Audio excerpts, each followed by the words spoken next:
তোর মতো পোলাপান আশপাশ গ্রামে কেউ কি বসে আছে চাকরি বাকরি করে? তুই কি করো? বাদামের মতো সারা গ্রাম তুই করে ঘুরে বেড়া। এমনি আর কয়দিন?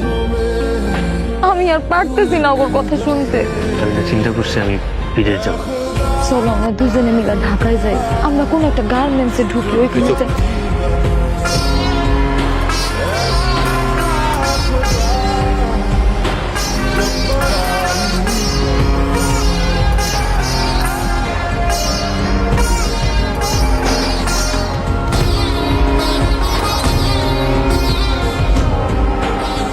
দেখা বাঁচে না, বড় মাছ কিন্তু কেনার সামর্থ্য নাই।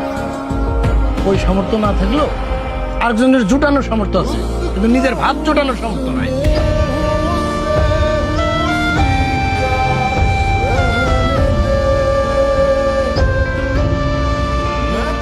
আপনারা কি আমগরে ইঙ্গিত করা কোনো কথা কইতেছেন? জি, আপনার ইঙ্গিত করেই বলছি। বুঝছেনই যেহেতু আবার জিজ্ঞেস করেন কেন? লজ্জা করে না? কি হইলো? তুমি কি করলা? খাওয়ার মাঝখানে খাইতে দাও না। আরে একটু মাছ এনে লেখাইছে, এত কথা পাওনি কি দরকার? ও বাবা, তুই খা বাবা, খা।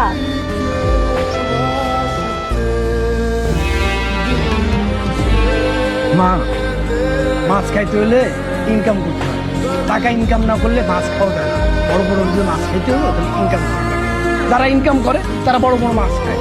হ্যাঁ, দেখছো এই যে আমি আমার সারা দিন গা খামায় পরিশ্রম করে অফিস করে তারপরে এইসব করে টাকা ইনকাম করতে যে কি জ্বালা, এটা কিন্তু আমি আড়ে আড়ে বুঝি। সে কি জানে? সে কি মাছ কিনে? সামর্থ্য আছে? কোথেকে আসে জানো? টাকা কি আকাশ থেকে আসে, তাই মাছ আকাশ থেকে পড়ছে? বুঝতে পারো, আমি গা ঘামায় টাকা ইনকাম করে তারপরে মাছ কিনি। এই যে এত কিছু করতে গেছে, খোঁজ নিছো? সে জানে? জানে না। এটা বাদাম মা সারা গ্রামের ভিতর সে টইটই করে ঘুরতে। আর তুমি এই যে সকাল সন্ধ্যা তারা ভাববে মাছ ডিম ছোটকাল থেকে এইভাবে তো মানুষ করছো, তার তো কোনোদিন বোঝাও নেই যে টাকা ইনকাম করতে হয় কেমনে। ইউনিভার্সিটি পড়ছি, কিসের পড়াশোনা করছি, ফাঁকিবাজি করছি। তোর মতো পোলাপান আশপাশ গ্রামে কেউ কি বসে আছে চাকরি বাকরি করে? তুই কি করো? বাদামের মতো সারা গ্রাম তুই করে ঘুরে বেড়া। আবার কি করছে? আর একটা জুটাই নিয়ে এসছে, সেও আর বাদাম। আমার এখন দুইটারে বসে বসে খাওয়াতে হবে। কেমন পড়াশোনা করছিস? তোর চাকরি হয় না কেন? একটা জায়গায় তুই চাকরির ইন্টারভিউ দিচ্ছিস যে তোর চাকরি হয় না, তা তো মনে হয় দিস। পড়াশোনায় ফাঁকিবাজি করছো বলে আজকে তার এই হাল। আবার দেখছো ভাত কেমনে চিবাইতেছে? এত যে কথা কইতেছে মা, কার কানে যাচ্ছে?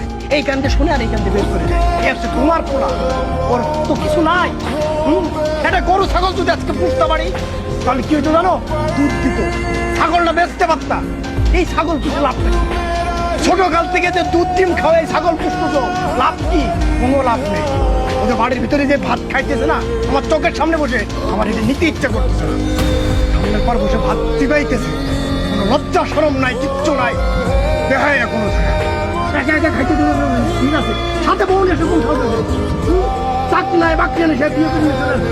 এটা মানুষের ভিতরে পড়ে, শিখতে হচ্ছে সে কিভাবে এটা চিন্তা করতে পারে। হচ্ছে তো বড় বড় কথা কলেজ ভাই কিছু কয় না তো, মানে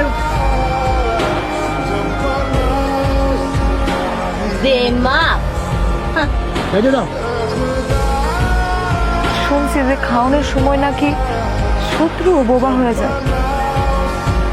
আর আপনি তো ভাই, আপন ভাই, বড় ভাই না বাপের মতো হয়। আপনি কেমনে পারলেন খাওয়ানোর সময় এতগুলা কথা শুনাইতে? খাওয়ানটা তো গলা দিয়েও নামতে দিলেন না। আর ভাবি, আপনাকে আমি মায়ের মতো জানি, আপনারা আমরা অনেক ভালোবাসি। আপনিও একটা বড় চিন্তা করলেন না এতগুলা কথা শোনানোর আগে? মানুষটারে খাইতেও দিলেন না আপনারা।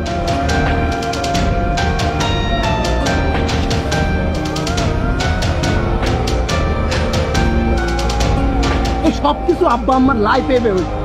ও তো নিজে ভাদাম্মা আরেকটা ভাদাম্মা নিয়েছে, এত বড় কথা কই চলে গেল। বাসুর সামনে কেমনে কথা কইতে হয় সে জানে না, তার সেখানে উচিত না। ওই ভাদাম্মা আরেকটা নিয়েছে ভাদাম্মা, এইটাই হয় মা। এই জন্য বুঝে শুনে পোলাপান মানুষ করতে হয়, ছোটরা তো মানুষ করো নাই। খাও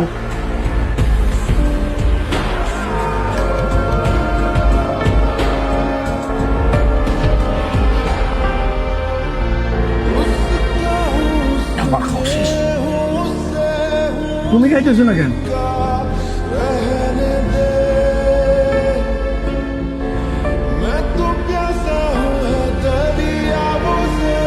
আমার খাওয়া দিতে চলে গেলেন কেন? মানে সব কয়জনই সমান দেখি।